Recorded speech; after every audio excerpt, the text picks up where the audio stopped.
Hey guys, tonight we slip into the quiet dark where the monsters don't wear horns or claws, they wear smiles. You're not in a horror movie. You're standing in line behind someone at the grocery store.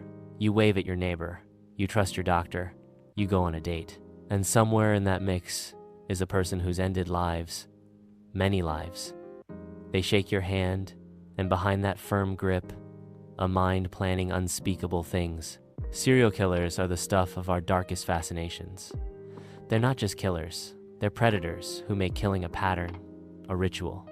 Sometimes it's about control. Sometimes it's about delusion. Sometimes it's just because. And the most chilling thing? They blend in. Your boss could be one, your favorite barista, your gym buddy. Don't worry, you probably won't survive this. So, before you get comfortable, take a moment to like the video and subscribe, but only if you genuinely enjoy what I do here. And hey, drop your city and local time in the comments. I want to know who's staying up with me tonight. Now, dim the lights, maybe turn on a fan for that soft background hum, and let's ease into tonight's journey together. You start in the fog, quite literally. Cobblestone streets glisten with damp soot as gas lamps flicker overhead. It's the 1880s. London smells like coal smoke and factory sweat. You pull your coat tighter. Someone's behind you. You turn. No one. It's not the only time you'll feel that tonight. But before we sink into Whitechapel's murky alleys, let's step back and ask, where did serial killers begin? The term serial killer is a modern one coined in the 1970s by FBI agent Robert Ressler. But the behavior? Oh, it's ancient. Romans recorded tales of poisoners who killed dozens. In medieval France, Gilles de Rais, a former knight and war hero, was tried for the deaths of hundreds of children. Historians still argue whether his crimes were exaggerated to seize his land, or if he truly embodied early serial predation. But we're not dealing with history's maybe murderers. We're diving into the real deal, caught red-handed, leave a note on the body kind of killers, the ones who haunted entire cities, who built their own chambers of death, who smiled in mugshots. And you'll notice something. These killers often mirror the fears of their time. In the industrial age, it was strangers in the city. During the Cold War, it was your friendly neighbor. Today, it might be your rideshare driver. There's always someone new to fear. There's also always a pattern. Some killers choose their victims for symbolic reasons, others for opportunity. Some go quiet for years, then strike again with chilling precision. And the scariest ones, they don't even know why they do it. You'll also meet a few who wanted to be caught taunting newspapers, mailing body parts, giving interviews with that maddening calm. And yet, others slip through cracks so wide you'd think they wore invisibility cloaks. You'll see how botched police work, public bias, or just plain disbelief let monsters keep hunting. And sometimes, their capture is weirder than fiction. A parking ticket leads to a closet of human remains. A guy fails to flush a public toilet, and DNA tells the rest. One killer even confessed by accident because he thought the journalist he was talking to already knew. There's a reason pop culture clings to these stories. They're real-life horror. No ghosts, no demons, just a human being, fully aware of what they're doing, and doing it anyway. But here's a twisted little fact to keep in your back pocket tonight. Many serial killers are obsessed with other serial killers. That's right. Bundy read up on the Boston Strangler. Dahmer talked about Gein. Even killers have their heroes. Let that sink in for a moment. You're about to explore the minds of people who inspire each other to murder. Of course, there's no single type of serial killer. You've got organized versus disorganized, hedonistic versus visionary. Some are loners, some have families. Some, like Harold Shipman, literally carry out murders at work between regular appointments. It's efficient in a soul-curdling kind of way. One quirky fringe theory you'll hear in a later section, that a few serial killers might have been part of secret societies or cults. We won't say tinfoil hats are required, but maybe just set one on the nightstand. And while the US seems to dominate the headlines thanks to its open media and robust supply, some of the world's most prolific killers came from places you might not expect. Colombia, Ukraine, South Korea, England.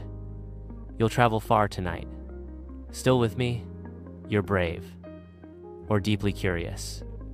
Or maybe just too sleepy to stop listening. Whatever the case, you've stepped into a long, dark tunnel lined with fear, fascination, and the occasional really questionable clown costume. This is a tour through 15 of the most notorious serial killers in history. Some are household names, others you'll wish you could forget. But all of them, every single one left a stain on their era, and tonight, you walk beside them. Your boots splash into puddles. You hear a scream, faint, distant. Is it real, or just the echo of memory in this place? Welcome to the world where death stalks methodically, patiently, with purpose. And the first shadow waiting for you? Well, he's already been called the world's first modern serial killer. He left letters, he left organs, he left London shaking. You'll meet him next. Just keep your back to the wall. The fog doesn't lift, it thickens. You shuffle through the cobbled streets of Whitechapel, 1888. Gas lamps flicker like dying fireflies. You pass darkened windows and catch whispers. Fear is thick in the air, clinging to you like soot. Somewhere out there, a man is hunting. No one knows his name, but everyone knows his work. Jack the Ripper. You probably already know the name, but tonight, you're going deeper into the alleys, the rumors, the evidence, the theories, and most chilling of all, the silence he left behind.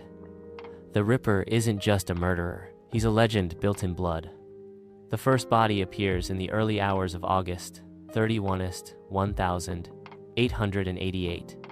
Mary Ann Nichols, known locally as Polly, is found in Bucks Row. Her throat is slashed, her abdomen is mutilated. You'd expect outrage, and there is some. But in Victorian England, the brutal death of a prostitute doesn't exactly stir Parliament until it happens again. Then again, and again. Over the next 2 months, 5 women are murdered in disturbingly similar ways. Polly Nichols, Annie Chapman, Elizabeth Stride, Catherine Eddowes, Mary Jane Kelly, all killed at night, all found in public, all mutilated. And most importantly, none caught their killer's face. London panics. Newspapers explode with fear-fueled headlines. The term Ripper enters the public lexicon after a taunting letter is mailed to the police, signed Jack the Ripper. It's written in red ink, supposedly blood. Whether Jack actually wrote it, historians still argue over its authenticity, debating whether it was a sadistic journalist drumming up sales or the real killer tipping his bloody hat. And that's the strange duality of Jack. He's part monster, part myth. He vanishes just as quickly as he appears. No one sees him arrive. No one sees him leave. But the bodies? They're unmistakable. The Ripper doesn't just kill, he dissects. This is what truly horrifies Victorian society. Throats are cut with surgical precision. Organs are removed, sometimes taken. The uterus here, the kidney there. It's as if the killer is harvesting. The police bring in doctors to examine the wounds. Some suggest the killer might be a surgeon, or at least a butcher. Fun fact, one doctor claimed the Ripper was left-handed based on the slant of the incisions. Another said he was ambidextrous. So, that narrows it down to almost everyone. The police, meanwhile, are absolutely floundering. There's no CSI, no DNA, no CCTV, just dirty streets, a mountain of hearsay, and a public so frightened they form vigilante groups with names like the Whitechapel Vigilance Committee, which sounds more like a community theater troupe than a crime-fighting force. You'd think someone would have seen him. After all, the East End was bustling with drinkers, vendors, and constables. But that's the most chilling part. He moves, like a ghost. And when you consider that the Ripper operated within a 1 square mile area, it means he might have lived there. That's right. Locals may have passed him on the way to the market. He might have even joined search parties looking for himself. One fringe theory, that Jack the Ripper was actually a woman, dubbed Jill the Ripper. This idea hinges on the thought that a midwife, bloody apron and all, would have raised no suspicion walking through Whitechapel at dawn. It's not a popular theory, but it sticks in the mind, doesn't it? Another twist. Letters. Dozens of them. Some are clearly hoaxes written in childish scrawl, or signed with silly nicknames like the Ripper's Pal. But a few stand out, especially one accompanied by half a human kidney. It's addressed to the police and boasts, "I fried and ate the other half. Bon appetit." Still, there's no arrest, no trial. Jack fades out of history like the mist he walked through. And because he was never caught, the suspect list is longer than a Victorian novel. Over 100 names have been suggested. Royal family members, surgeons, writers. Even Lewis Carroll got dragged into the pool of maybe murderers, though. That one's more fever dream than fact. You sit with this for a second. A killer who ended 5 lives, maybe more, and then vanished. No photos, no prints, just newspaper clippings, blood-stained cobblestones, and endless speculation. But don't mistake the lack of conviction for lack of impact. Jack the Ripper changed everything. The fear he inspired helped modernize police methods. The brutality of his crimes challenged Victorian norms about class, women, and morality. And most hauntingly, he inspired other killers to do the same, hoping for infamy. That's the thing about Jack. He's a template, a silhouette, a whisper. Serial killers since have modeled themselves on him.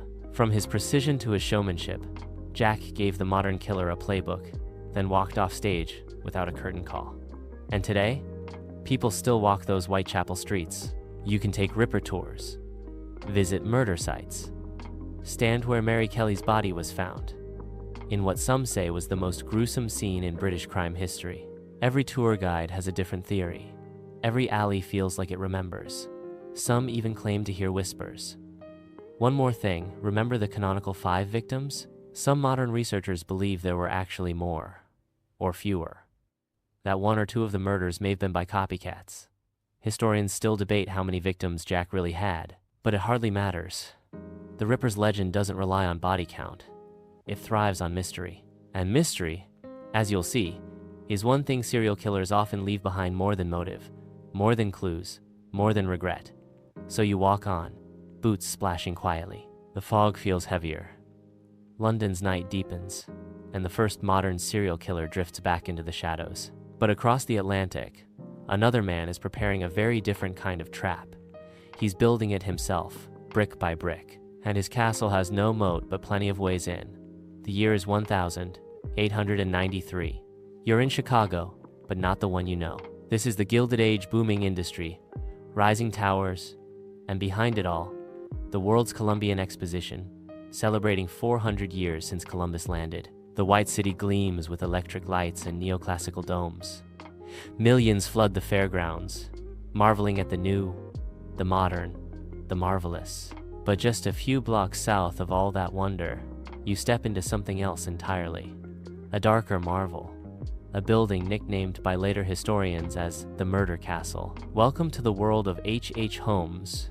You might want to leave a trail of breadcrumbs. The man behind this nightmare is born Herman Webster Mudgett, but he prefers the name Dr. Henry Howard Holmes. Rolls off the tongue better, doesn't it? He's a con artist, a thief, a bigamist, and, of course, a murderer. But unlike Jack the Ripper, Holmes builds his crimes from the ground up, literally. He designs a whole building for them. It looks normal enough from the street. A 3-story mixed-use structure with shops on the ground floor, rooms above. But inside, it's a labyrinth corridors that lead nowhere, staircases that drop off into dead ends, doors that open onto brick walls, soundproof rooms, hidden chutes, gas lines that run to bedrooms, a crematorium in the basement. You're basically standing in the horror movie blueprint of an architect, gone completely rogue. And the scariest part? Holmes hires and fires dozens of construction crews, so no one ever sees the full plan. No one realizes what he's building. It's like asking a bunch of blindfolded people to each paint one piece of a nightmare. Holmes opens the building in time for the World's Fair. Travelers from all over the country need a place to stay, and he's more than happy to rent out rooms. Some never leave. Their trunks are never claimed. Their relatives never hear from them again. Holmes uses chloroform or gas. Sometimes he locks them in vault-like rooms and watches them suffocate. Other times, he simply drops them down hidden chutes to the basement where his disposal systems await. You think you're checking into a hotel, but you're not. You're checking into a mousetrap where the cheese is polite conversation and a charming smile. What makes Holmes different from other killers is his sheer multitasking. He's not just killing for pleasure. He's also running insurance scams, forging documents, marrying multiple women, and opening businesses he never plans to honor. It's like a TED Talk on how to be the worst person imaginable, delivered in top hat and tails. One of his more infamous tricks? Convincing associates to take out life insurance policies with him as the beneficiary. And then, you guessed it, they disappear. When investigators try to follow up, they run into a dead end, sometimes, quite literally. Holmes claims to have killed over 27 people. Some say it's closer to 9. Others believe it could be over 200. Historians still argue about the real number, largely because many records were destroyed, altered, or typical Holmes never existed to begin with. He was a master at making people vanish, like a magician. Only the trick was real. One of the more tragic elements? Several of his victims were women who trusted him. Some were his mistresses, others employees. Some even moved into the building, thinking they were starting new jobs or romances. One was a young woman named Julia Connor Holmes, promised her a life, then erased her like a smudge on glass.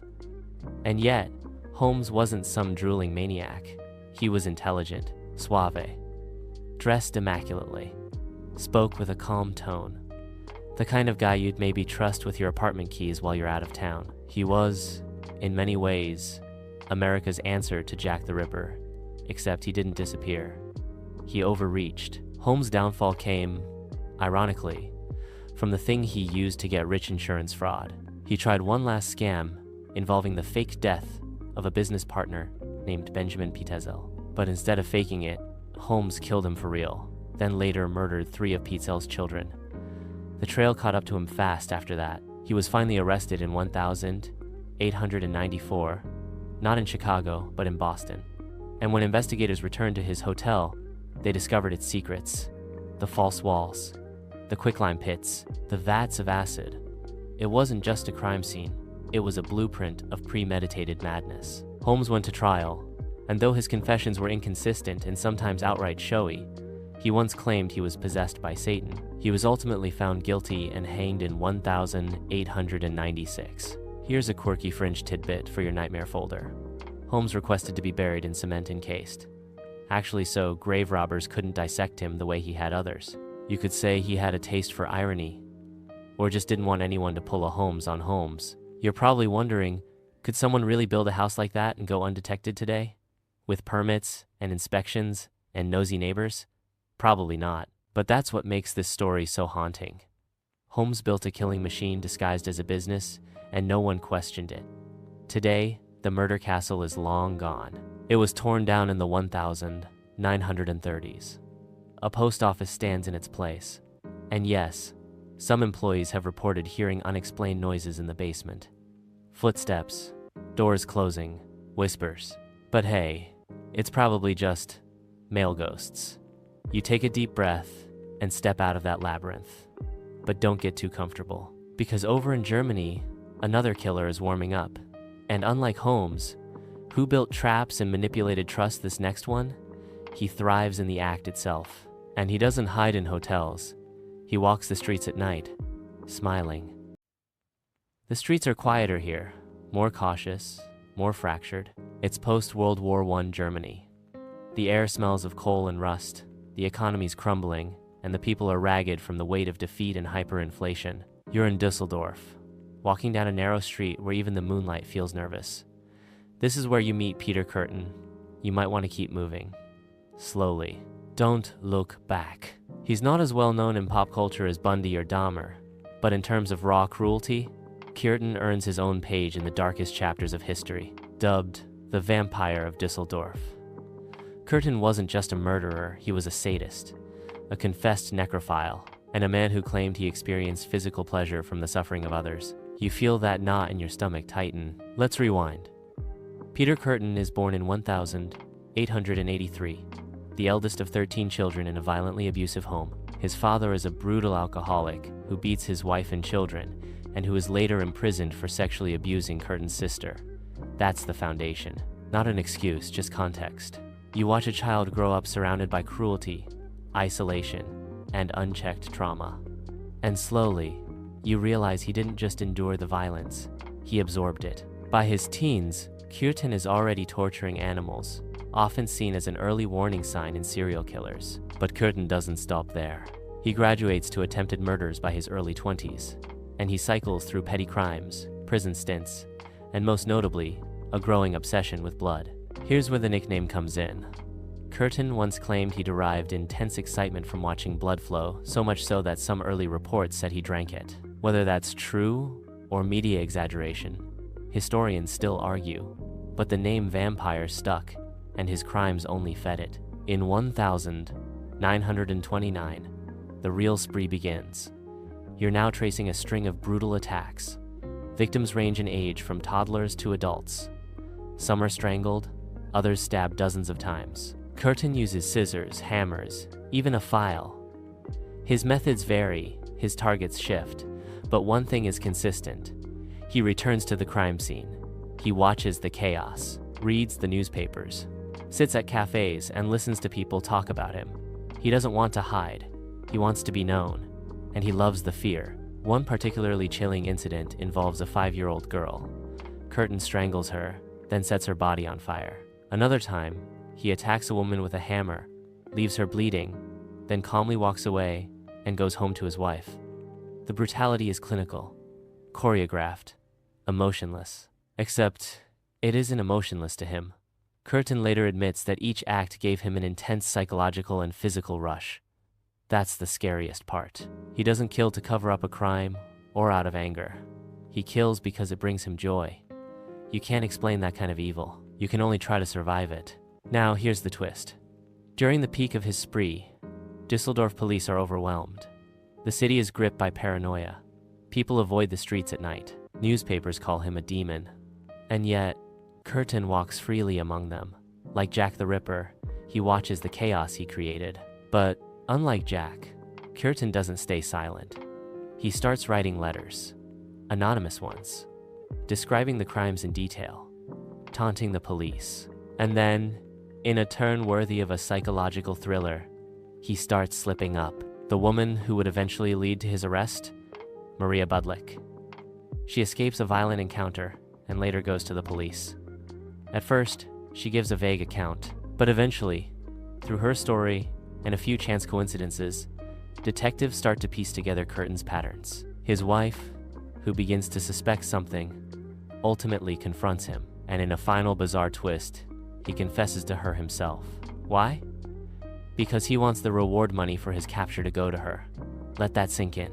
After years of calculated horror, he ends it with a weirdly affectionate financial gesture. So, in May 1930, Curtin turns himself in. He confesses not just to 1 or 2 murders, but to over 60 crimes, including 9 murders and more than 30 attempted murders. He describes them in sickening detail, often smirking as he does. The police are stunned. The public is horrified. His trial becomes a media circus. People come just to stare at him. Courtroom sketches show a composed, calm man, not a snarling monster. And that's the chilling part. He looks normal, boring, even. Not the face you'd match to someone who said he committed murder, just to hear the blood hit the floor. Psychiatrists dive in. Is he insane? Does he understand morality? The court determines that while Curtin is clearly abnormal, he's not insane. He knows what he did, and worse, he liked it. Here's your quirky tidbit. Curtin requested that his final meal be Wiener Schnitzel, fried potatoes, and a bottle of white wine. He got it. Then, moments before his execution, he turned to his guards and asked, "Tell me after my head is cut off, will I still be able to hear, at least for a moment, the sound of my own blood gushing from the stump of my neck?" Cheery thought, isn't it? He was beheaded by guillotine in July 1931. And yet, his legacy lingers. His story became a case study in criminal psychology. His brain was preserved in formaldehyde and studied for decades, eventually displayed in Wisconsin's Ripley's Believe It or Not Museum. You can't make that up. Historians, neuroscientists, tourists, they all came to look at the brain of a man whose favorite sound was fear. What makes Curtin terrifying isn't just the violence, it's the intent, the ritual, the satisfaction. He wasn't killing for money, or revenge, or jealousy. He was killing because it felt good, and he's not the last to do that. Now, you leave Düsseldorf behind numb, maybe a little queasy. The fog here is different, not a weather pattern, a mental one. The kind that leaves you questioning what people are capable of, even when they seem utterly normal. But the next killer? He doesn't even try to seem normal. His house smells wrong. His neighbors complain about weird noises. And when police finally step inside, they find things that don't belong in any home ever. Wisconsin awaits. You're in rural Wisconsin now. Plainfield, to be exact. It's the 1950s. Cornfields stretch endlessly, roads wind through sleepy towns, and neighbors know each other by name. It's the kind of place where people leave their doors unlocked and borrow sugar with a smile. But there's one farmhouse on the outskirts where the curtains are always drawn, where the tools hang a little too neatly, and where the man inside hasn't been quite right since his mother died. You're about to step inside the twisted world of Ed Gein. Now, fair warning, this one's strange. Less body count, more bone-chilling weirdness. Gein isn't famous for how many people he killed, but what he did afterward. You've seen his legacy, even if you haven't realized it. Psycho's Norman Bates, the Texas Chainsaw Massacre's Leatherface, Silence of the Lambs' Buffalo Bill, all born from Gein's basement. Let's rewind.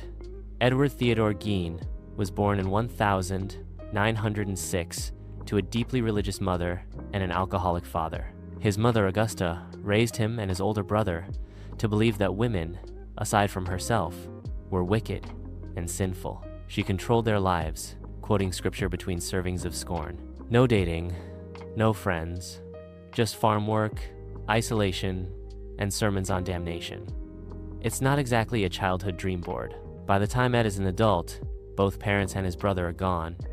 His father dead of drink, his brother possibly of mysterious causes. Some suspect Ed might have had a hand in it. But the real turning point? His mother's death in 1945. He adored her, worshipped her, even. When she passed, something inside him broke. He boarded up the room she used, preserving them like a museum exhibit. The rest of the house? That's where things got macabre. Neighbors described Ed as quiet, helpful, maybe a little odd but harmless. He did handyman work, babysat local kids, and hung around town reading pulp horror magazines. You know, just small-town Midwestern stuff, mixed with books on anatomy and Nazi medical experiments. Totally normal. Then, in 1957, a local hardware store owner named Bernice Worden disappears.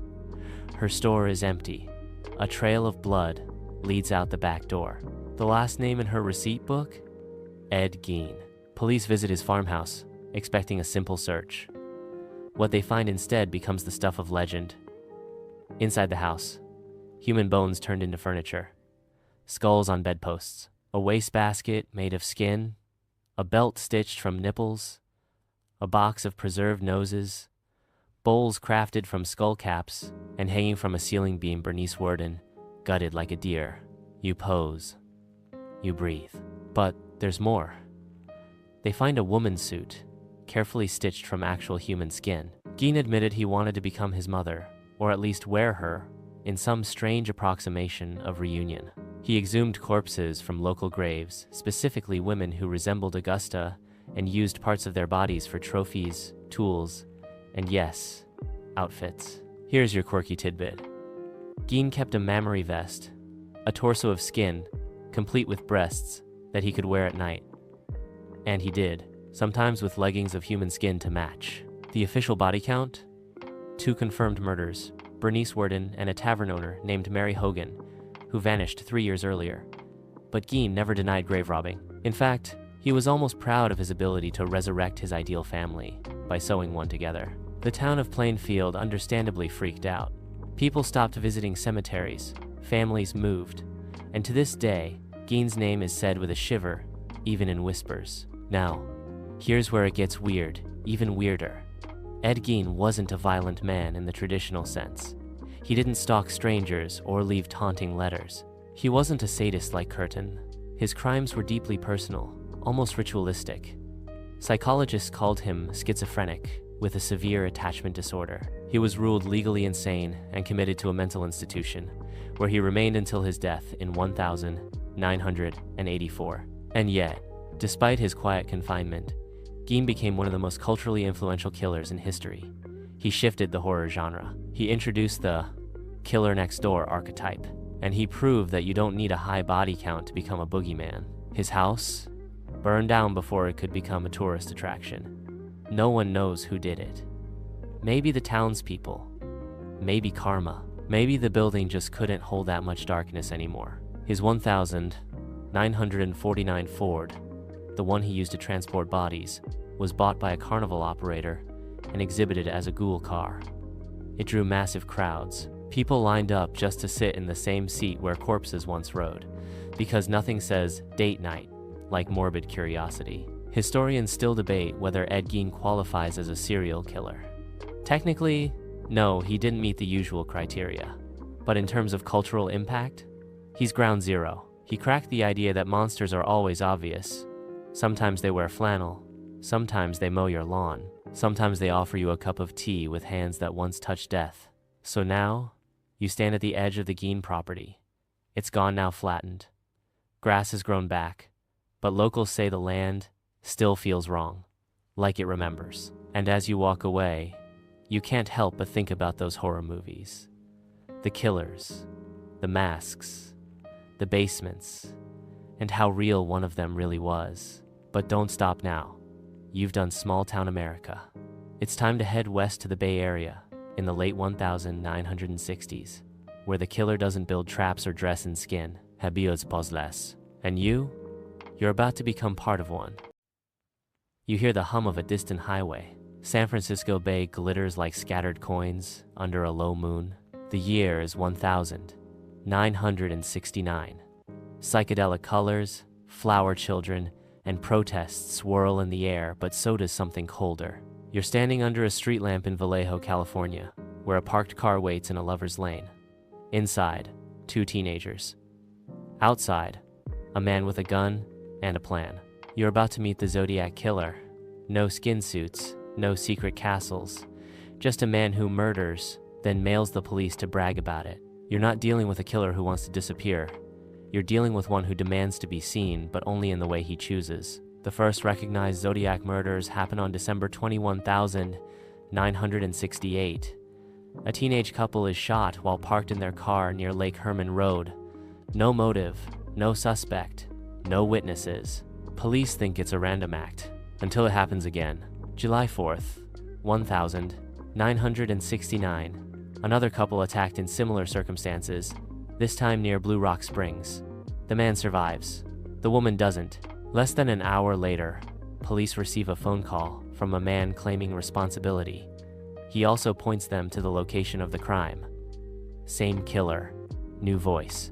But the real twist comes weeks later, when 3 local newspapers each receive a letter. Not just words, a cipher, 408 symbols long, claiming that if decoded, it will reveal the killer's identity. The letters begin, "I like killing people because it is so much fun," and end with a symbol, a circle with a cross through it. The Zodiac's calling card. Now you're part of the game. That's what it becomes, after all, a game of ciphers, clues, and cryptic taunts. The killer writes again and again. Sometimes he threatens to shoot school buses. Other times, he references astrological signs or medieval torture.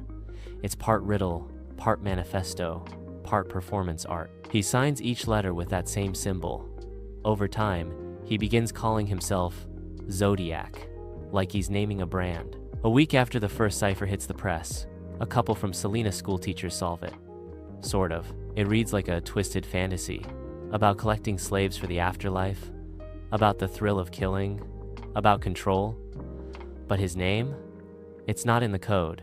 That's either because he lied about that part, or because we still haven't solved the full mystery. Historians still argue whether the later ciphers actually contain a real name, or were simply meant to confuse investigators and prolong the myth. But if Zodiac wanted attention, he got it. National attention, a public on edge, and a case that still haunts the country to this day. Let's pause here for your quirky fringe fact. One of Zodiac's letters references The Mikado, a Gilbert and Sullivan operetta from the 1880s. He even quotes lyrics in creepy rewritten form. What kind of serial killer mixes homicide with musical theater? Zodiac does, and he's just getting warmed up. Next comes Lake Berryessa.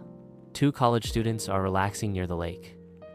A man approaches them wearing a black executioner-style hood with a zodiac symbol drawn on the chest. He ties them up. He stabs them brutally, over and over. Then he calmly walks back to his car and writes on the door the date, time, and weapon used, signing it again with his crosshairs symbol. You blink. Is this real? A masked killer carving people up in broad daylight, in public, then taking credit in neat handwriting. Yes, very real. And he's not done. A few weeks later, in San Francisco proper, cab driver Paul Stein is shot in the back of the head in his own vehicle. The killer takes a piece of Stein's shirt and later mails it to the police, as if to say, yes, it was me. I'm everywhere. And here's where Zodiac's behavior starts to mutate. Less violence, more letters. He becomes obsessed with media coverage, enraged when other killers get more press. He writes in a cocky, sarcastic tone. Sometimes he includes ciphers, other times, drawings. One sketch even shows a bomb he claims to have built. Was it real? No one knows. He loved threatening violence just as much as committing it. At some point, he stops killing, or at least, stops taking credit, and the letters dry up. But that's where the mystery begins to breed legends. Over 500 suspects have been investigated. Theories range from mild to wild. Was he a school teacher, a military man, a disgruntled artist? Some point to Arthur Lee Allen, a convicted child molester with creepy vibes and circumstantial evidence. Others favor new DNA leads, suggesting a man named Gary Post. Still others think it was more than one person, or that Zodiac faked his own death and started fresh somewhere else. Historians still debate whether all the Zodiac killings were even committed by the same person. Some think later crimes were copycats. Others believe the original Zodiac purposely blurred the pattern to avoid detection. Here's a little modern trivia. The final unsolved 340 character cipher sent in 1,969 was cracked in 2020 by a team of amateur codebreakers. It didn't reveal his name, just more vague boasting and philosophical rambling, like a villain monologue from a man who knew he'd already won. And that's what makes Zodiac unforgettable. He may not have the highest body count, but he weaponized fear. He turned murder into a cryptographic performance, made police chase ghosts and civilians fear shadows, and then, like smoke, he disappeared. He was never caught. No trial, no closure, no clean ending. You step away from the bay, heart beating faster. The Zodiac is still out there, if not in body, then in mystery. He showed the world how terror could be theatrical, how a killer could be his own mythmaker. But now, your path leads to another myth, one that wore a charming smile, dressed in nice suits, and lured women with kindness. His name? Ted. And you've probably already met someone just like him. You're sipping a cheap gas station coffee on a college campus in the mid-1970s. There's something oddly serene about it, birds chirping, books being shuffled, the low murmur of student chatter. It feels like nothing bad could happen here. That's the trick. That's exactly what he wants you to believe. Because somewhere, watching from a distance, is a man with a fake cast on his arm, a charming voice, and a crowbar hidden just out of sight. You've just wandered into Ted Bundy's world. He's not lurking in the shadows. He's out in broad daylight smiling. He's clean-cut, articulate, studying law, and allegedly loves classical music. On paper, he's every mother's dream for their daughter. But that's the horror of it. You don't see him coming. Historians still debate how many women Bundy actually killed. Officially, it's 30. Unofficially, the number could be much higher. Some estimates range up to 100. What's certain is this: his reign of terror stretched across 7 states and spanned nearly a decade, and it began with a vanishing. The year is 1974 in Seattle. Women begin disappearing. Smart, independent, college-aged women. All with dark hair parted down the middle. All vanishing without a sound. No forced entry, no struggle, no immediate suspects. Just eerie gaps in time. Then, a breakthrough witnesses recall a man named Ted, with his arm in a sling, asking women for help carrying something to his car. The bait? Sympathy. And it worked. You see, Bundy didn't just kidnap and kill, he orchestrated. He staged elaborate performances designed to disarm you. His broken arm ruse became infamous. Women naturally offered help, and once they were close enough to his tan Volkswagen Beetle, it was already too late. He also used crutches. Sometimes he wore a leg cast. Other times he claimed to be a police officer or firefighter, each role tailored to elicit trust. And each time, the outcome was the same: abduction, assault, and murder. But he never looked like a monster. Bundy was one of the first serial killers to teach America this hard truth. Monsters can be handsome and friendly and educated. They don't always breathe heavy or mutter to themselves in dark alleys.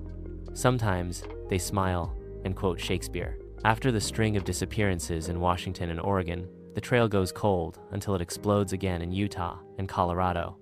Same pattern.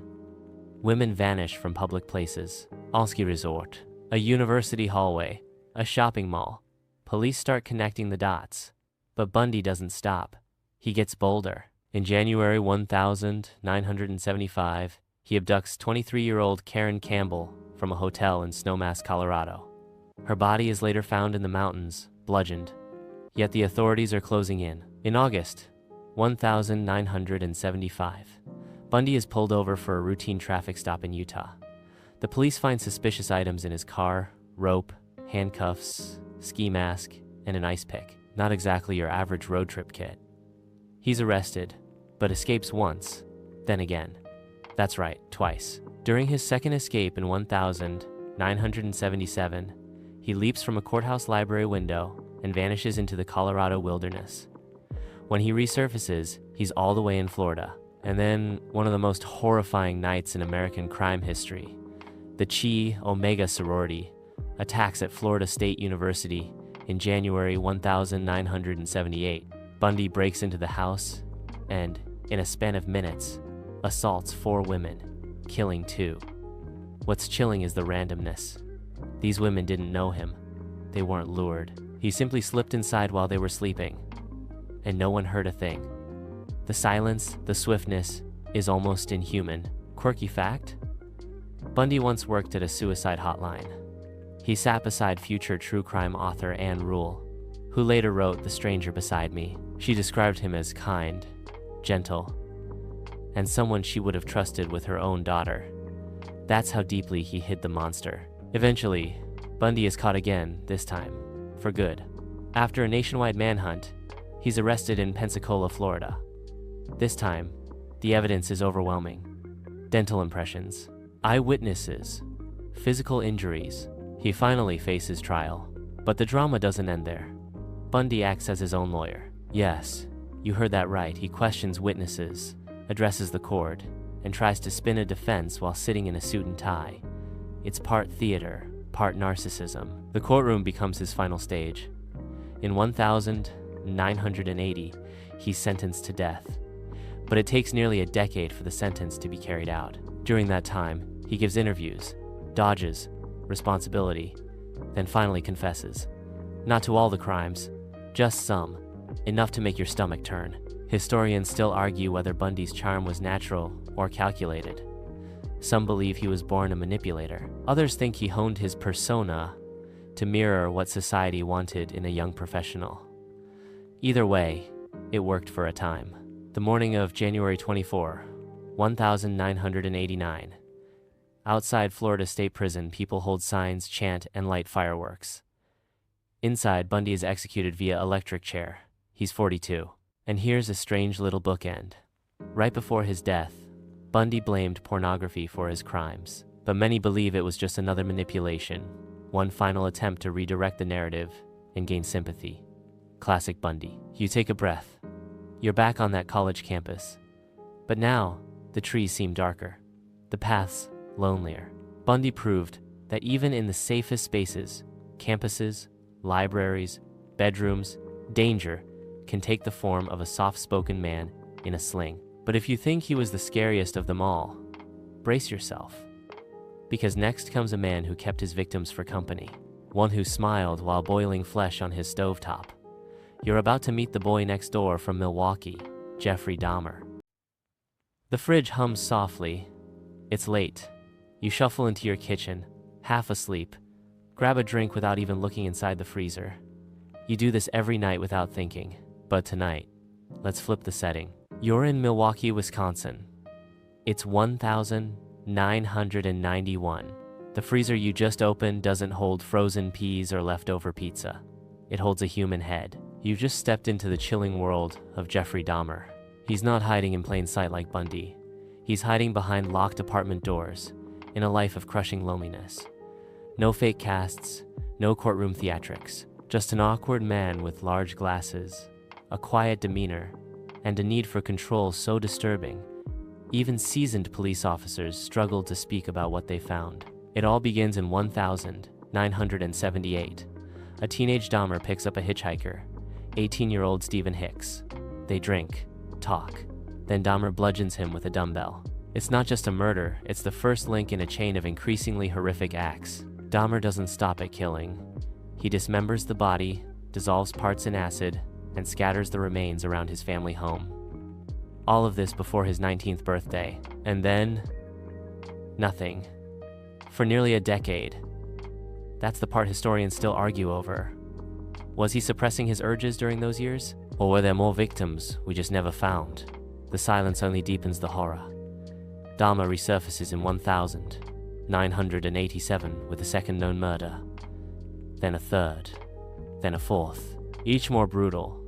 Each more calculated. He lures young men, mostly gay, many people of color, into his apartment with promises of money, alcohol, or modeling gigs. Some never even make it to the couch. Inside his apartment, a horror museum begins to form.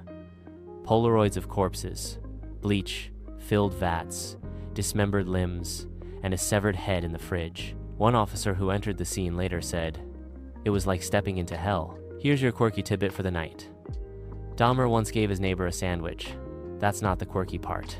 The neighbor later swore she never ate it because she suspected it might have contained human meat. Turns out, she may have been right. You see, Dahmer didn't just kill. He kept. He preserved skulls, stored hearts. Sometimes he'd sleep beside the bodies for days, talking to them as if they were still alive. He wanted companionship, control over people who wouldn't leave him. It's deeply sad, deeply disturbing, and yet disturbingly human in its twisted desire for connection. One of the darkest facets? Dahmer's attempts at creating zombies. He drilled holes into his victims' skulls and injected acid, hoping to make them compliant but alive. His goal wasn't murder, it was eternal submission. This is where even seasoned criminologists flinch. These weren't just crimes. These were full-on experiments in domination, pathology, and human suffering. And he was doing it all in a one-bedroom apartment with thin walls and nosy neighbors. One woman even complained about the smell, but police brushed it off as spoiled meat. Then, finally, the escape. In July 1991, Tracy Edwards, a would-be victim, manages to get away. He runs, shirtless and handcuffed, into the street and flags down police. They follow him back to Dahmer's apartment, and what they find shatters even the most hardened sensibilities. Body parts, acid vats, a barrel of torsos, and those Polaroids, dozens of them chronicling everything. Jeffrey Dahmer is arrested on the spot.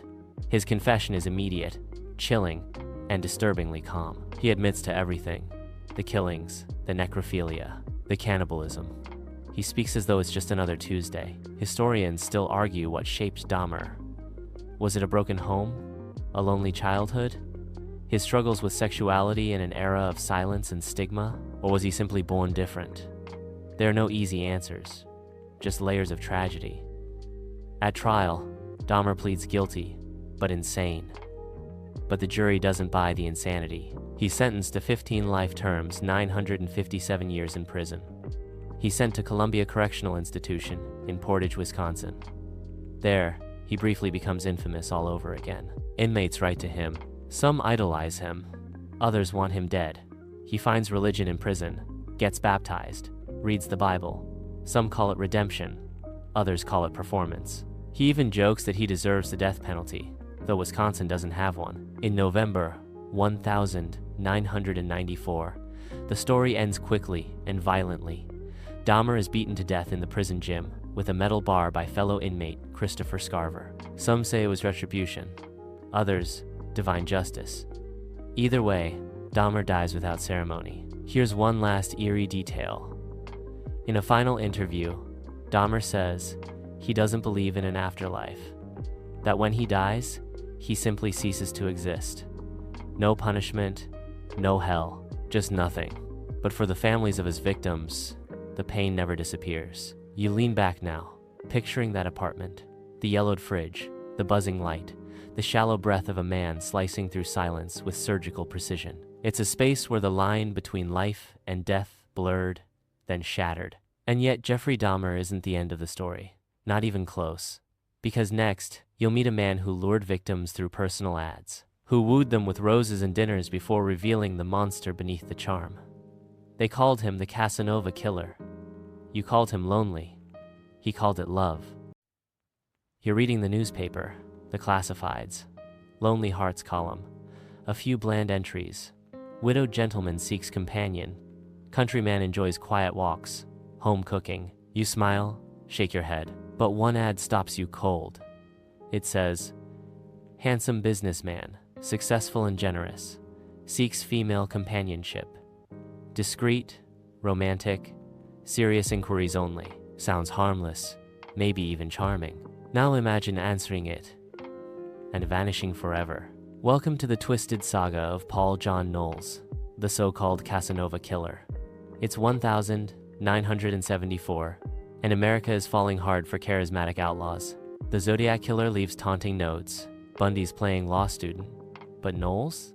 He's doing something different.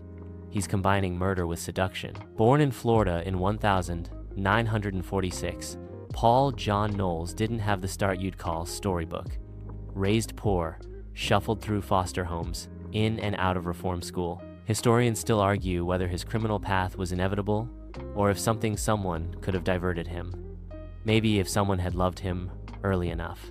But instead of finding affection, Knowles finds prison bars. By his early 20s, he's already serving time. And it's there, strangely, that love does come knocking. He strikes up a correspondence with a wealthy California divorcee. She's drawn to his poetry, his vulnerability. She helps secure his release. So, what's the first thing he does with his freedom? He proposes. But then she brings in a psychic, yes, a literal psychic, to size him up. The psychic says he's dangerous. The woman calls off the engagement. And just like that, something in Knowles snaps. He later says this moment awakened a demon inside him. Cue the rampage. Over the next 4 months, Knowles goes on a nationwide killing spree so brutal and erratic that police can barely keep up. Some historians say he killed 18 people. Others say it could be closer to 35. Men, women, children, no one was safe. And the thing is, he never had a clear pattern. He kills a bartender in Atlanta, strangles a woman with her own stockings in Alabama. He shoots a couple in the woods. Then, just days later, he's in Connecticut, charming his way into a woman's home, then stabbing her to death. It's a murderous road trip with no map. Here's your quirky tidbit. At one point, Knowles breaks into the home of famed journalist Barbara Walters. Yes, that Barbara Walters. He sits on her couch, listens to her records, drinks her liquor. Doesn't steal, doesn't kill, just chills. She wasn't home, but imagine if she had been. And this is what sets Knowles apart. The blend of glamour and menace. He had movie star good looks, think scruffy Ryan O'Neal, with deadlier eyes and a voice smooth enough to talk his way past locked doors, security guards, even cops. He wasn't just a killer, he was a performer. At one point, he abducts a motorist, and her daughter holds them captive for hours, then lets them go after making them listen to his theories about the justice system. He saw himself as a misunderstood revolutionary, a product of society's failures. Even the press started calling him the Southern Charles Manson. But behind the swagger, chaos. By November, the FBI is on high alert. Knowles steals a car in Georgia, takes hostages, shoots a man execution style, and even tries to hijack a plane. He's caught briefly, but escapes again by using a paperclip to pick his cuffs. It's the kind of stunt that would feel far-fetched in a thriller. Except it happened. His end begins not with bullets, but with a traffic stop. In Georgia, A local highway patrolman trooper, Charles Eugene Campbell, pulls over a suspicious car. He doesn't know the driver is Knowles. But when Knowles pulls a gun, it jams. Fate intervenes. A nearby off-duty sheriff joins the fray, and Knowles is finally captured after a struggle. And now the performance begins. From jail, Knowles gives interviews, swaggers, smirks. He claims he's killed more people than anyone realizes, tells police he'll reveal locations if they'll take him on a guided tour. He wants to relive the memories, the power, the spotlight. Even his confessions sound like screenplays, but Knowles never gets his cinematic ending. On December 18, 1974, he's being transported by detectives when, according to official reports, he tries to grab an officer's gun. In the struggle, he's shot and killed. Some say it was self-defense. Others whisper darker possibilities. Revenge, a cover-up, a decision to silence him forever. We'll never know. Historians still argue if Knowles was an opportunistic killer or a psychopathic mastermind.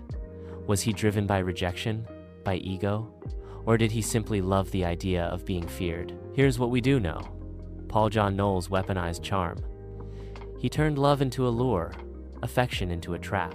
And for his victims, there was no warning, just a warm smile, a polite conversation, and then darkness. You picture him now lacing up his boots in some cheap motel, brushing his hair in the mirror, flipping through a phone book for his next date. There's lipstick on his collar, blood on his hands, and no remorse in his eyes. But as chilling as that sounds, it pales in comparison to what's next. Because now, you're about to meet a man who didn't charm or seduce. He conquered entire cities with fear. He kidnapped children, taunted parents, and left entire nations trembling. They called him the Monster of the Andes. And his body count? Well, it might be the highest of them all. You hear the distant echo of a siren. At first, it blends into the soundscape of your mind like a lullaby, until you realize it's not moving away. It's circling, like a hawk above a slow-moving shadow. That's what the town of Plainfield, Wisconsin felt like in the 1950s. Calm on the surface, but hiding something deeply broken, and that something had a name. Ed Gein. If you've ever shivered while watching Psycho, The Texas Chainsaw Massacre, or The Silence of the Lambs, you're already familiar with the fingerprints Ed left on pop culture, though. Maybe not the chilling, soggy details beneath. It all started with his mother. Augusta Gein was devout, domineering, and absolutely terrified of sin, especially women. She raised Ed and his older brother Henry on a remote farm, completely isolated from the world. No friends, no dates, just Bible readings and lectures on the evils of lust. And Ed? He soaked it all up like a dry sponge dipped in vinegar. Historians still argue whether Ed's upbringing alone created the monster, or if he was always destined for infamy. What's clear is that when Augusta died in 1945, something snapped, like a rubber band stretched too tight over a cracked psyche. Ed boarded up her room and left it exactly as it was, pristine, untouched, a shrine. Meanwhile, the rest of the house fell into chaos. Dust piled up, garbage was everywhere. And in one room? Horrors the human brain isn't quite wired to process. Let's pause before going too far, too fast. Ed was quiet. He did odd jobs around town. Babysat, shoveled snow, shopped at the hardware store. Everyone in Plainfield knew Ed. And sure, they thought he was strange, but harmless. That illusion shattered in 1957, when Bernice Worden vanished from her shop on the first day of hunting season. When police searched Ed's farmhouse, they weren't prepared. Nobody was. They found Bernice's body hanging upside down in the shed, dressed like a deer, the torso slit open and cleaned out. But that was only the beginning. Inside the house were chairs upholstered in human skin, bowls made from skulls, a lampshade stitched together from faces. Yes, faces. And most disturbing of all, a woman's suit? Ed had been crafting from the skins of corpses, complete with a vest, leggings, and a mask. Quirky fact time. One of the items found was a belt made entirely of human nipples. Not a sentence I thought I'd ever whisper into a bedtime story, but here we are. You might be wondering, how many people did he kill? Surprisingly, only 2 murders were confirmed, Bernice Worden and another local woman, Mary Hogan.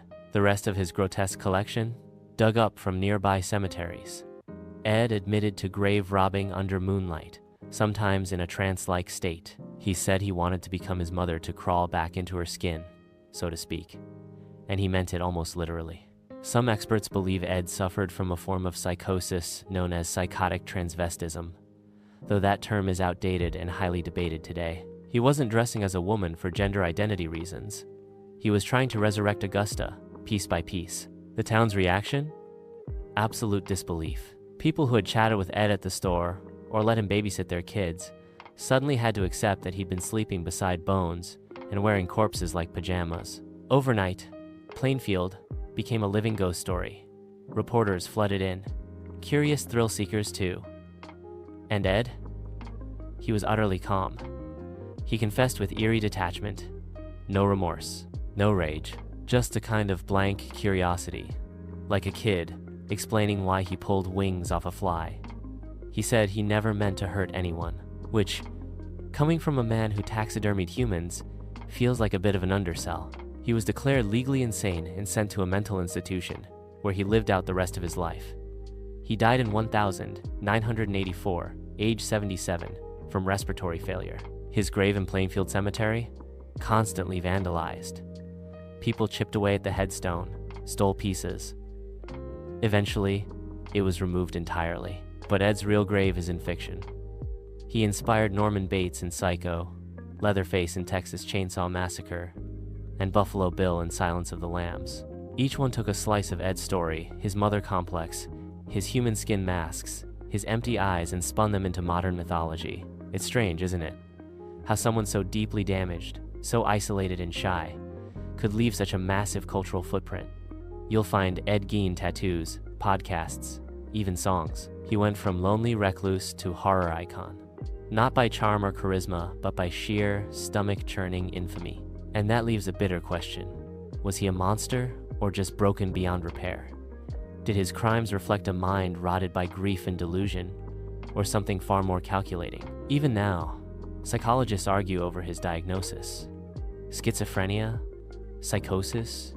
Dissociative identity disorder? The debate lingers, like the echo of that siren still spinning in the dark. In the end, Ed Gein didn't just kill.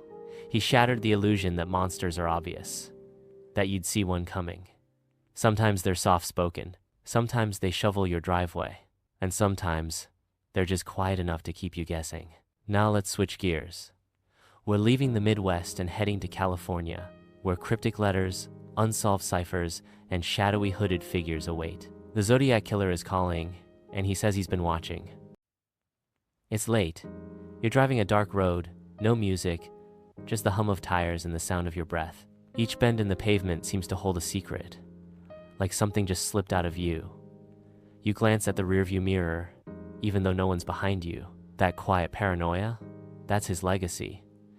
The Zodiac Killer doesn't stalk you in person, he haunts your idea of safety. Let's rewind to Northern California, the late 1960s. Free love is blooming, anti-war protests fill the streets, and everyone thinks they're safe in the arms of youth and rebellion. But then out of nowhere, a figure emerges, armed with a gun, a cryptic sense of purpose, and a flair for self-promotion. The first confirmed attack happened in December 1968 on Lake Herman Road, near Vallejo. A teenage couple, Betty Lou Jensen and David Faraday, were parked in a lover's lane kind of spot. Sound familiar? Within minutes, both were dead. David was shot in the head. Betty Lou tried to run and was shot in the back 5 times. And just like that, California had a problem. 7 months later, another young couple, Darlene Farron and Mike Mageau, were attacked while sitting in a car at Blue Rock Springs Park. Mike survived. Darlene didn't, but that's when things started to get even weirder. Just an hour after the attack, a man called the police station. He calmly confessed to both the Farron shooting and the earlier Faraday-Jensen murders. He described the crime scenes in such detail, there was no doubt it was the same guy. Then came the letters. Typed or handwritten, they landed on newsroom desks like bombs. Each bore a circle with a cross through it, what we now call the zodiac symbol. Inside, spelling errors, coded puzzles, and twisted demands. One infamous letter included a cipher, the so-called Z408, a 408-character jumble that he dared readers to solve. It promised his identity. Spoiler, it didn't. 2 schoolteachers cracked it anyway. The translation? A rambling diatribe about collecting slaves for the afterlife. No name, no motives, just madness, wearing grammar like a mask. Historians still argue whether the Zodiac was genuinely brilliant or just very lucky. His misspellings could have been mistakes or misdirections. Some claim he was military trained. Others think he was mentally ill, but dangerously high-functioning. What everyone agrees on. He loved attention. And then there was the Lake Berryessa attack in 1969. A couple was picnicking near the shore when a hooded man appeared wearing an executioner-style black cloth mask with the Zodiac symbol stitched on the front. He tied them up, then stabbed them both. The girl, Cecilia Shepard, died 2 days later. The boy, Brian Hartnell, survived and gave police a chilling description. It was the first time Zodiac showed up in costume, like a villain straight out of a comic book. After that came the Paul Stine murder in San Francisco. Stine was a cab driver shot point blank in the back of the head. Unlike the other crimes, this one occurred in a dense urban neighborhood. The Zodiac even took a piece of Stine's bloody shirt and mailed it to the press to prove he was responsible. Quirky fact? The killer reportedly walked away from the scene, brushed right past cops who thought he was a witness, not a suspect. That error may have cost them the best shot at capturing him. But let's talk obsession. Over the next few years, letters continued. Some contained new ciphers, like the Z340, unsolved for over 50 years until finally cracked in 2020. Others had weird references to Gilbert, Sullivan musicals, or drew diagrams for homemade bombs. One letter even taunted, "School children make nice targets," which led to a panicked response. Schools ramped up security, parents pulled kids from class, and every trench coat on the street looked suspicious. And then silence. No confirmed Zodiac letters after 1974. No new victims, no arrest. Which raises the eternal question, what happened? Historians and sleuths still debate it. Did he die? Move away? Get arrested under another name? Some theorize he was watching the chaos from afar, thrilled that his legacy had legs. And here's the fringe tidbit. At least 5 murders are confirmed as Zodiacs. But he claimed 37. Some believe he inflated the count to boost his own legend. Others suspect the real number may be even higher, but disconnected due to jurisdictional gaps and poor police coordination in the 60s. The list of suspects is long over 500 names. The most famous? Arthur Lee Allen. He wore a Zodiac-style watch, had a criminal record, and lived near several crime scenes. But no physical evidence ever tied him directly. Handwriting didn't match. DNA was inconclusive. And when Allen died in 1992, many thought the mystery would go with him. Of course it didn't. Decades later, the internet gave birth to Zodiac amateur sleuth culture.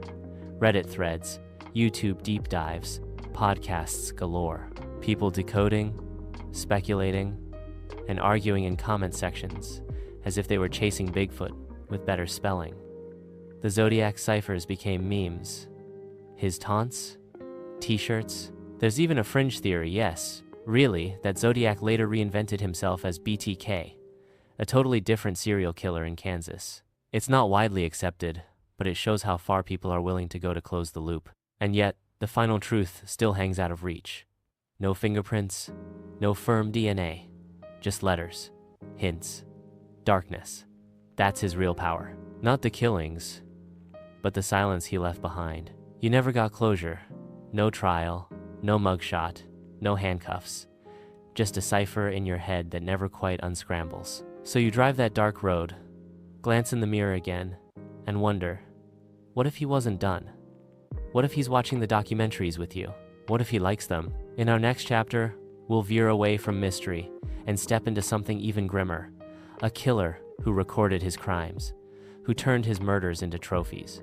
The Canadian who saw life as a horror film and cast himself as the director. Luca Magnotta is up next.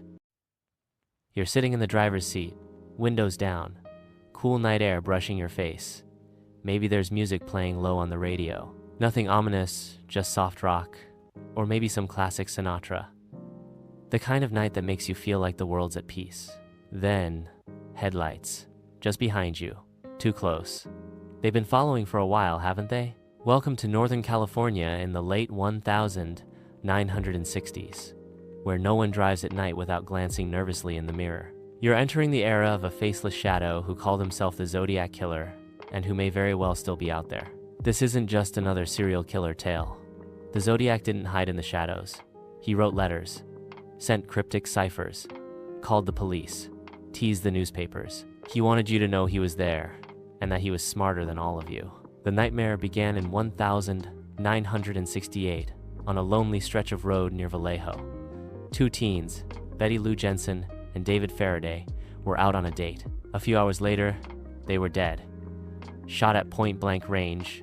No robbery, no obvious motive, just cold, detached violence. But that was only the prologue. 7 months later, it happened again. A different couple. Same pattern. And then another.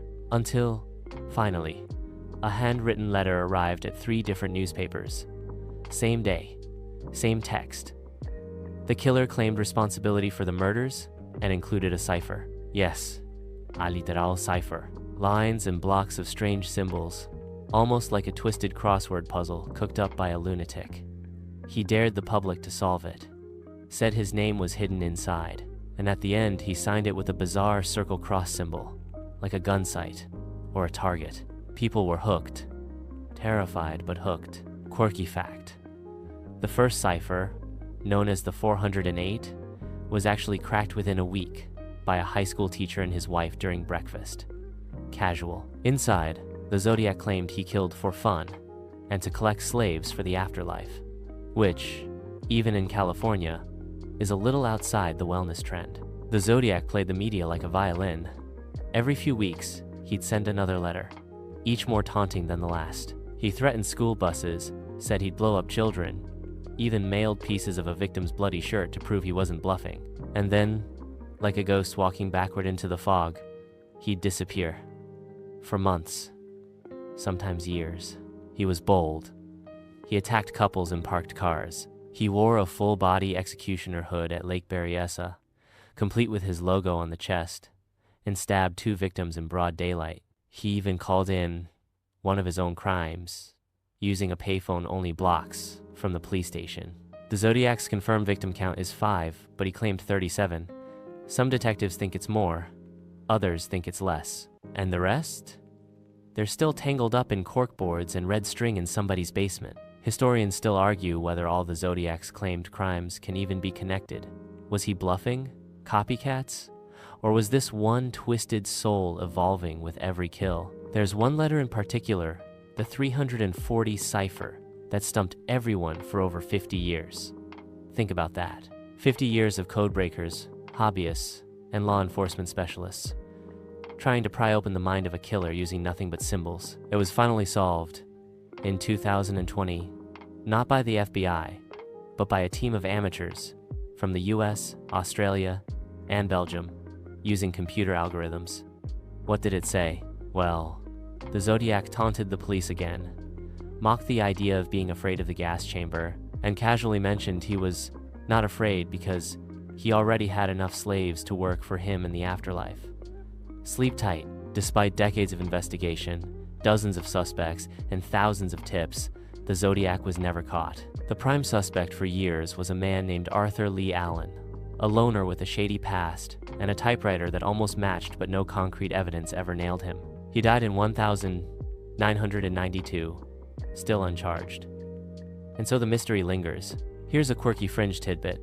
Some believe the Zodiac later moved across the country and became the Monster of Florence, Italy's infamous serial killer who operated in the 1970s and 80s. Wild theory, but hey, unsolved killers tend to attract long shadows. Others are convinced the Zodiac worked in law enforcement or the military. His knowledge of codes, weapons, and forensics was disturbingly precise. Some of his letters referenced obscure military language. One even used phosphorescent ink. There's one detail that sticks with you. In a 1971 letter, he casually claimed that he'd stopped killing, as if it were a seasonal hobby. And then, for the most part, he went silent. Sure, A few more letters trickled in, but none could be confirmed as genuine. The trail went cold.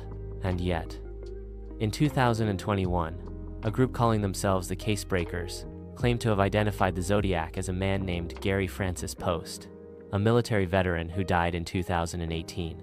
They pointed to facial scars, cryptic diary entries, even photos with possible Zodiac symbols in the background. But law enforcement still hasn't confirmed it, because maybe they can't. Maybe the Zodiac was nobody, or everybody, or several somebodies. Maybe he's still out there, sipping tea and watching documentaries about himself. You lean back in your imaginary car seat and glance at the rear view again. No headlights this time. But you still don't feel alone, do you? Because the Zodiac's real power wasn't in the murders, though those were terrifying. It was in the silence, the unsaid, the never solved. And nothing haunts the mind quite like the blank space where the truth should be. Now, take a deep breath. We're shifting gears again. Next up, we head to Russia. Cold, bleak, and terrifyingly bureaucratic, where a man named Andrei Chikatilo found the perfect camouflage, a failing system, and too many children left behind. You've made it through America's Zodiac-haunted highways, and now you find yourself trudging through a snow-slicked alley in Soviet-era Ukraine, late 1980s. The light is gray. Everything smells faintly of diesel, and the concrete buildings loom like frozen tombstones. The Cold War might be thawing, but the shadows here are still ice cold, and they're hiding something worse than a political scandal. His name is Andrei Chikatilo, and even among the world's most notorious serial killers, this man holds a special place in the pantheon of nightmares. You might have heard of him by his other name, the Butcher of Rostov. This is a man whose crimes were so disturbing, so calculated, and so prolonged that they exposed the rotting core of a bureaucratic system too proud to admit evil existed under its watch. Born in 1936, Chikatilo grew up during a famine so horrific that villagers resorted to cannibalism. His own mother allegedly told him his older brother had been eaten by neighbors. Whether that's a warning tale or a cold fact is up for debate, but either way, the message stuck. He was small, shy, and often bullied. Later in life, he was rejected from university, fired from jobs, and humiliated by his own impotence. Somewhere along the way, that rejection hardened into something else, something darker. He committed his first known murder in 1978, luring a 9-year-old girl into a shed near his home. He stabbed her, mutilated her body, and dumped her in a nearby river. The Soviet police arrested someone else for the crime. That man confessed under duress and was executed. So Chikatilo walked free, and then he started again and again. His targets were always vulnerable: children, teenagers, the homeless, sex workers. He'd approach them at train stations or bus stops, offering food or shelter or money. He'd lure them to the woods or abandoned buildings. And then, once isolated, he unleashed the rage he'd been suppressing for years. Victims were stabbed dozens of times, mutilated, sometimes even disemboweled. Many had their eyes removed. Chikatilo believed, irrationally, that victims stored his image in their retinas. And if that already made you shiver, you're not alone. Historians still argue whether Chikatilo was driven by pure sadism, psychosexual dysfunction, or a desire for control in a society where he had none. Likely, it was a cocktail of all three. Here's the truly terrifying part. He got away with it for over a decade. The Soviet Union didn't want to admit they had a serial killer problem. That was a Western sickness, they insisted, a capitalist disease.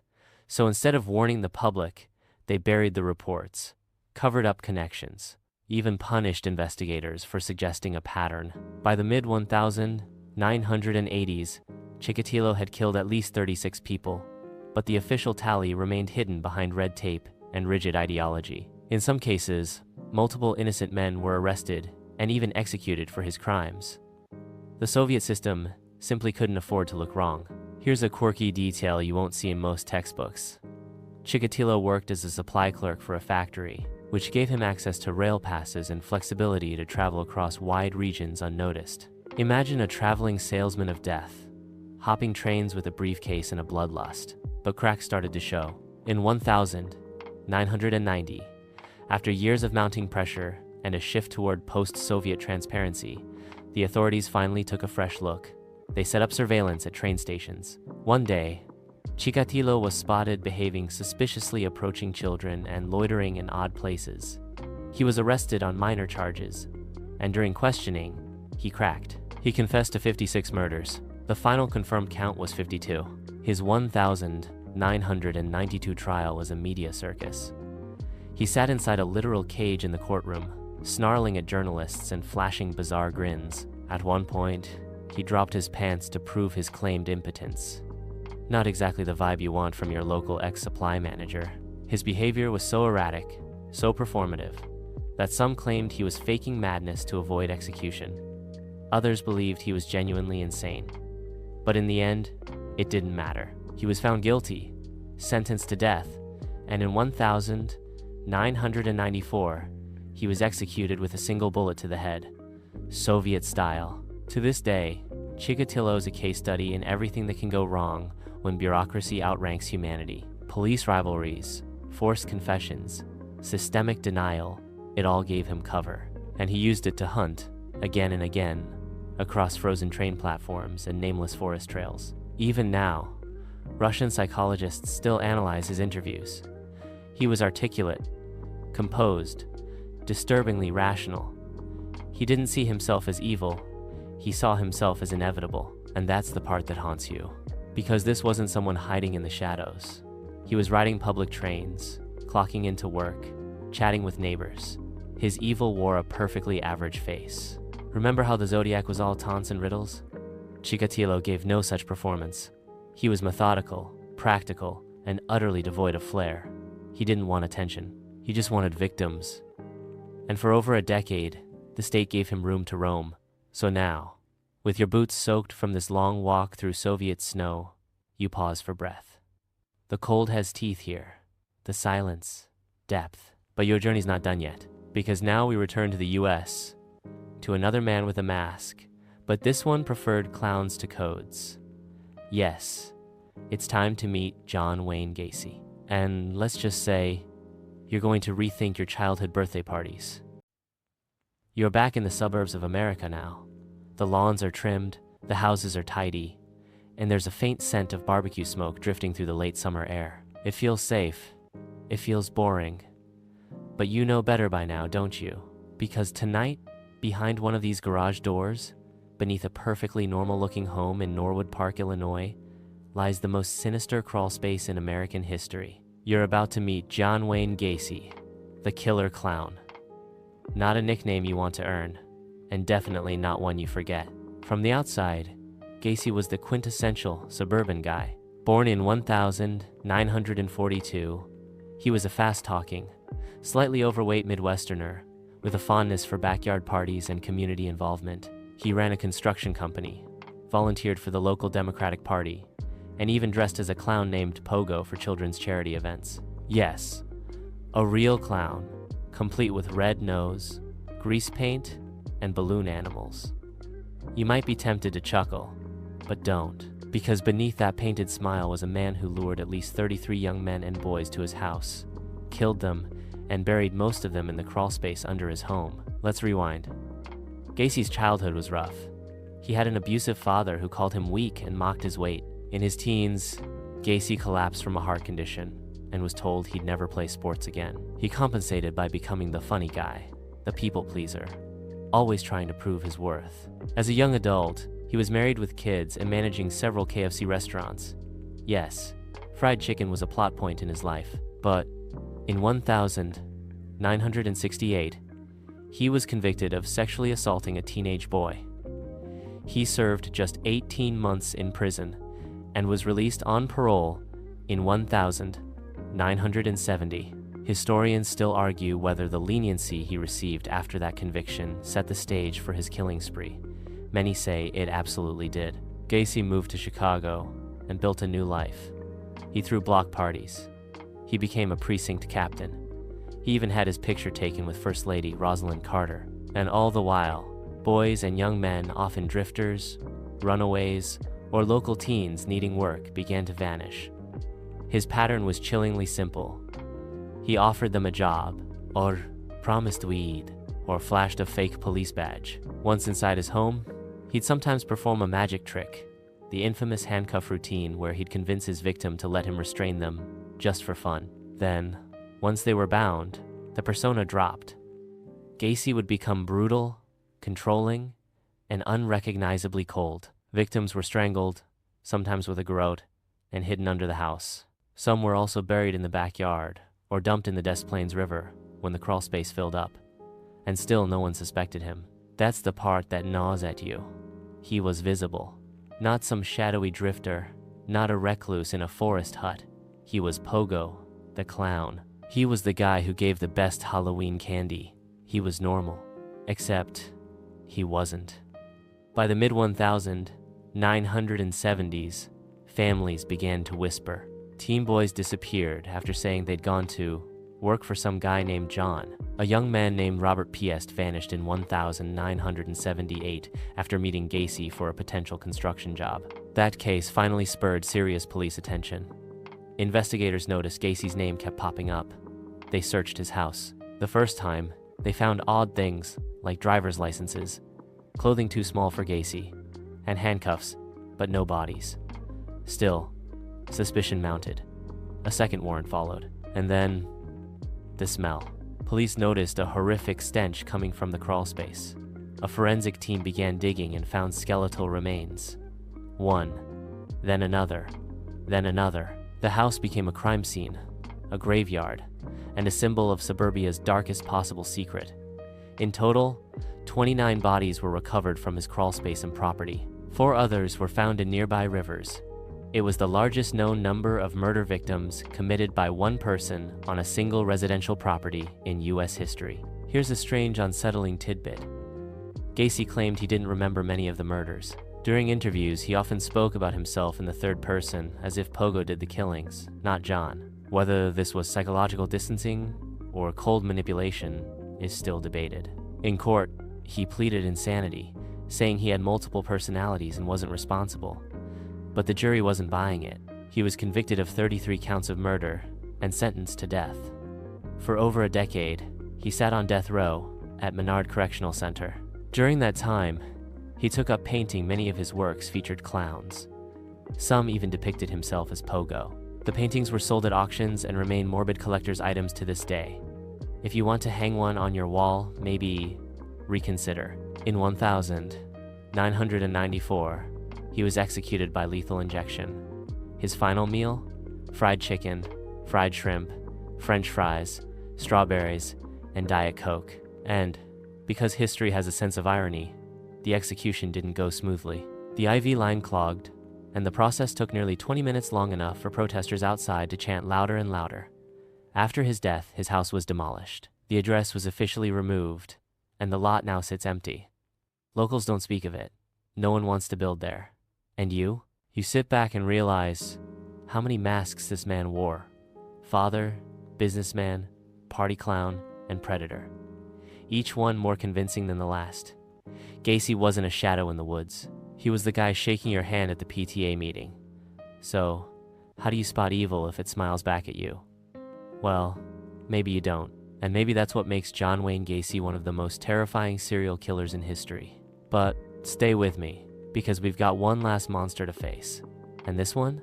He left parts of himself in the fridge.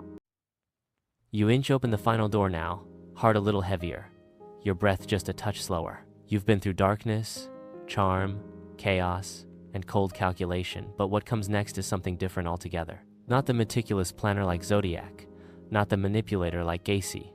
No, this one. This one simply devoured. Welcome to Milwaukee, Wisconsin, July 2021, 1991.